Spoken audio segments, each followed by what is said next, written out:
بسم اللہ الرحمن الرحیم۔ السلام علیکم میرے محترم بھائیوں اور بہنوں، اللہ پاک آپ کو بری گھڑی، برے لوگوں اور بری نظر سے ہمیشہ محفوظ رکھے۔ دل سے دعا ہے کہ آپ جن دعاؤں کے لیے ہاتھ اٹھائیں، فرشتے فوراً انہیں عرش الہی تک لے جائیں اور آپ کے ہاتھ نیچے آنے سے پہلے وہ دعائیں قبول ہو جائیں، آمین ثم آمین۔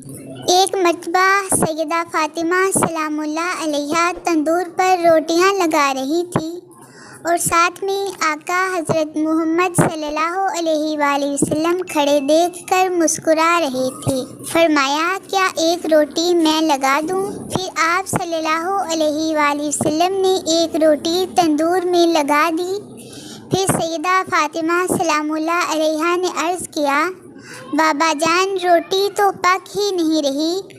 آپ صلی اللہ علیہ وآلہ وسلم نے فرمایا کہ جس چیز کو میں ہاتھ لگا دوں اس پر آگ حرام ہو جاتی ہے۔ یا اللہ، ہم سب کو اپنے پیارے نبی حضرت محمد صلی اللہ علیہ وآلہ وسلم پر کثرت سے درود پاک پڑھنے کی توفیق عطا فرما اور ہم سب پر جہنم کی آگ حرام کر دینا، آمین ثم آمین۔ بدترین گناہ کیا ہے؟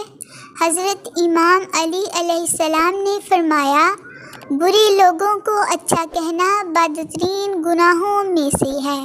اللہ تعالی ہمیں سب گناہوں سے بچنے کی توفیق عطا فرمائے، آمین۔ میرے پیارے بہن بھائیوں، اگر آپ نے میرے چینل کو سبسکرائب نہیں کیا تو برائے مہربانی ابھی سبسکرائب کر دیں اور ویڈیو کو لائک اور شیئر ضرور کریں۔ اللہ آپ کو بہترین جزا عطا فرمائے، آمین۔ اگر کسی سے محبت ہونے لگے تو صدقہ دو، محبت ہوئی تو مل جائے گی اور اگر بلا ہوئی تو ٹل جائے گی۔ کبھی اپنی زبان سے کسی کے عیب بیان نہ کرو، کیونکہ عیب تم میں بھی ہیں اور زبان لوگوں کی بھی ہے۔ حضرت علی رضی اللہ تعالی عنہ۔ حضرت علی علیہ السلام نے فرمایا، صرف دو لوگ مقدر والے ہوتے ہیں، ایک وہ جنہیں وفادار دوست ملتا ہے اور دوسرا وہ جن کے ساتھ ماں کی دعائیں ہوتی ہیں۔ سبحان اللہ۔ درخت کے نیچے پانی ڈالنے سے سب سے اونچے پتے پر بھی پانی پہنچ جاتا ہے۔ اسی طرح اخلاص کے ساتھ کیے گئے نیک اعمال اللہ تک پہنچ جاتے ہیں۔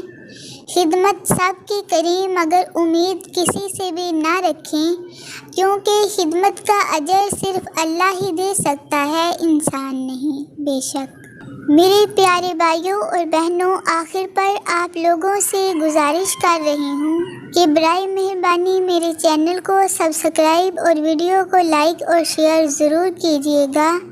اللہ تعالیٰ آپ کو دنیا و آخرت میں بہترین جزا عطا فرمائیں، آمین ثم آمین۔ اللہ حافظ۔